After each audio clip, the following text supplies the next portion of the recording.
Você sabia que o rei Roberto Carlos, sim, o ícone da música brasileira, foi obrigado a vender uma das suas maiores riquezas? E não estamos falando de discos ou de sua carreira de sucesso. Estamos falando de um gado milionário que ele precisou despachar a um preço de banana. Mas como assim? Como pode um homem tão rico e poderoso ser forçado a vender parte do seu patrimônio por um valor tão abaixo do esperado? Quais são os mistérios por trás dessa negociação e o que está realmente acontecendo? Você vai descobrir agora. Fica comigo até o final desse vídeo, porque o que vamos revelar vai te deixar de queixo caído. Já deixa o like e se inscreve, porque o que vem por aí você não pode perder. Mas antes de continuar, uma pergunta. Você sabe por que o rei precisou tomar essa decisão drástica? Coloque aqui nos comentários e no final vamos descobrir se você acertou ou não. O motivo é bem mais complexo do que você imagina. E vou te contar tudo. Vem com a gente descobrir. O cantor e compositor Roberto Carlos, conhecido como Rei, é uma das figuras mais emblemáticas da música brasileira. Sua fama é tamanha que poucas pessoas no Brasil, e até mesmo em outros países, nunca ouviram falar dele. No entanto, existe um lado de Roberto Carlos que muitos desconheciam e que foi encerrado abruptamente, sem grandes explicações. O lado pecuarista do artista. Ao longo de anos, Roberto Carlos investiu milhões de reais no mercado de gado de elite, adquirindo bois e vacas premiadas, alguns dos animais mais valorizados do Brasil. Ele era presença constante nos mais prestigiados leilões do país, participando ativamente do setor agropecuário. Mas de repente, sem qualquer aviso, ele abandonou essa atividade e nunca mais se ouviu falar sobre o famoso gado milionário do cantor. O que teria levado Roberto Carlos a abrir mão de um setor tão lucrativo? Por que ele decidiu deixar de lado uma área que trazia tanto retorno financeiro? Vamos explorar agora essas questões e conhecer um pouco mais desse lado menos conhecido do rei da música romântica. Para entender essa fase de sua vida, é essencial lembrar da trajetória do próprio Roberto Carlos, que é muito mais fascinante do que muitos imaginam. Ele não é apenas um ícone musical. Foi também líder do movimento Jovem Guarda, que revolucionou a música brasileira nos anos 60. Roberto Carlos Braga nasceu em Cachoeiro de Itapemirim, no estado do Espírito Santo, no dia 19 de abril de 1941. Ele é o quarto filho de uma família humilde, sendo seu pai, Roberto Braga, relojoeiro, e sua mãe, Laura, costureira. A seguir, vamos descobrir os detalhes por trás desse lado agropecuário do cantor e desvendar o motivo pelo qual Roberto Carlos resolveu se afastar desse ramo tão promissor. Moreira Braga, com apenas 6 anos de idade, enquanto brincava nas proximidades da linha de trem, sofreu um grave acidente que resultou na amputação de parte de sua perna direita. Esse incidente marcaria sua vida para sempre, mas não impediu que ele seguisse sua paixão pela música. Desde cedo, Roberto Carlos demonstrava talento e, aos 9 anos de idade, estudando no Conservatório Musical de sua cidade natal, tornou-se a principal atração da Rádio Cachoeira.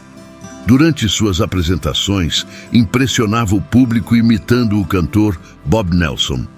Quando completou 12 anos, Roberto mudou-se para Niterói, no Rio de Janeiro, onde sua trajetória musical deu um novo passo. Ele começou a frequentar programas voltados para o público jovem, nos quais cantava gêneros como bolero e samba-canção. Não demorou muito para que sua família se mudasse novamente, dessa vez para o bairro onde ele conheceria aquele que viria a ser um grande amigo e futuro parceiro musical, o cantor Tim Maia. Em 1957, com a popularização do rock and roll americano no Brasil, Roberto Carlos, Tim Maia e outros 2 amigos se uniram para formar a banda The Sputniks. O grupo participou do programa Clube do Rock na Rádio Tupi e foi muito bem recebido pelo público, o que representou um primeiro passo rumo ao sucesso. Foi nesse início de carreira que Roberto conheceu Erasmo Carlos, que viria a se tornar seu maior parceiro musical.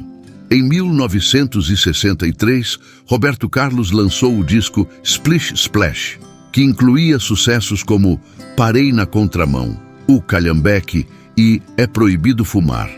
Este álbum marcou o início de sua consagrada carreira, fazendo de Roberto um dos maiores nomes da música brasileira. Embora essa parte de sua trajetória seja amplamente conhecida, há outros aspectos de sua vida e carreira que permanecem pouco divulgados, revelando um lado menos explorado do cantor. Embora haja pouca informação disponível, sabe-se que Roberto Carlos, depois de alcançar sucesso financeiro na música, construiu um império de negócios diversificados ao longo dos anos. Há mais de 2 décadas, ele expandiu seus investimentos para diferentes setores, incluindo o ramo de cruzeiros marítimos, panetones, sucos de laranja, cartões de crédito e uma variedade de outros produtos e serviços. Além disso, ele se destacou no setor automotivo, com a abertura de concessionárias e no agronegócio, especialmente na pecuária, onde fez significativos investimentos em genética de touros premiados.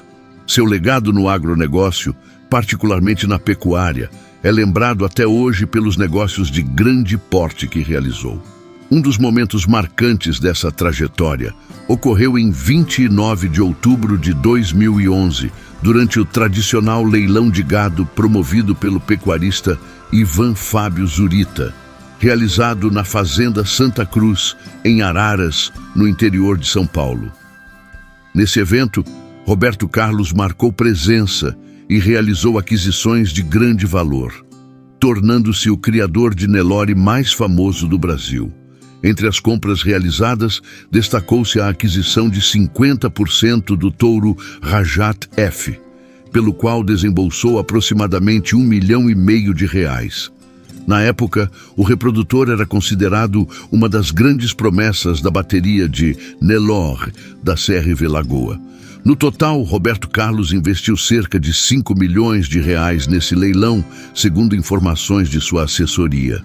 Além do touro Rajá F, ele adquiriu outros 5 lotes de animais, incluindo o clone da vaca Elegância 2, que fazia parte do lote Paixão.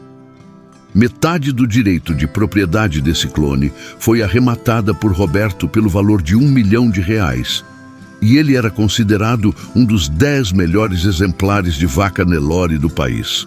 No entanto, essa não foi a primeira incursão de Roberto Carlos no setor de pecuária. Em novembro de 2005, ele já havia investido nesse mercado, adquirindo embriões da vaca Emoce, que estava nos Estados Unidos.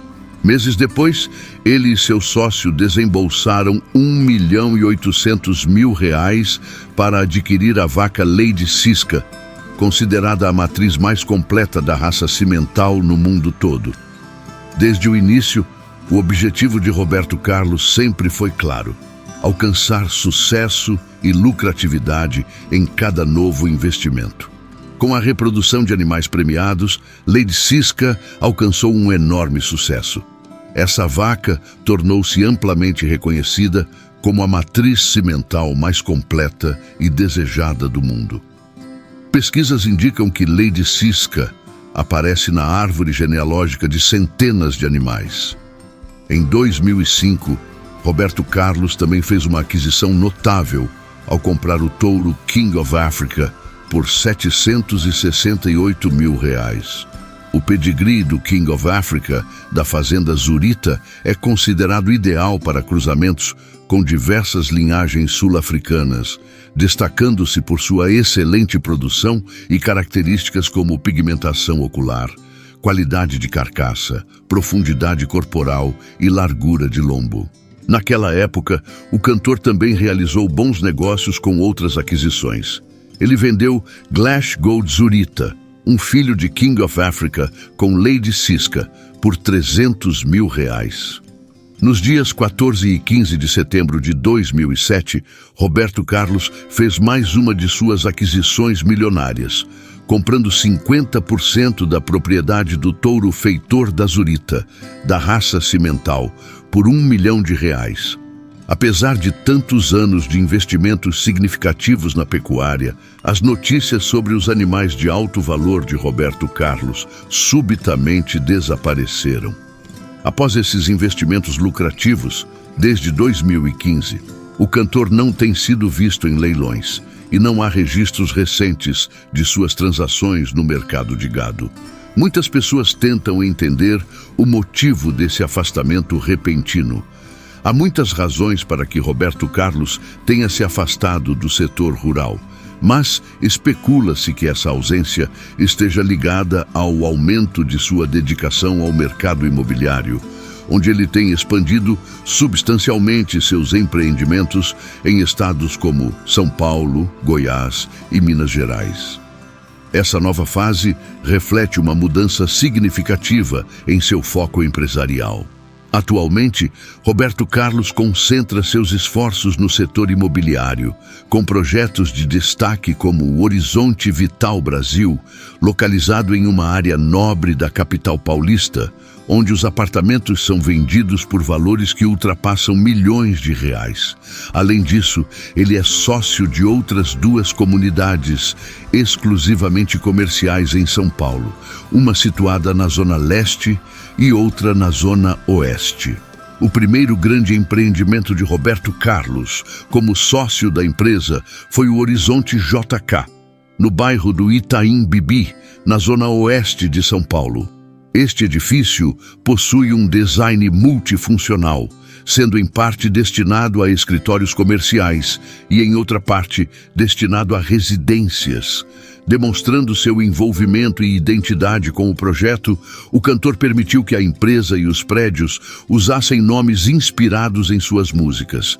Ele possui 30% do lucro desses empreendimentos, enquanto seus parceiros empresariais detêm outros 30% cada.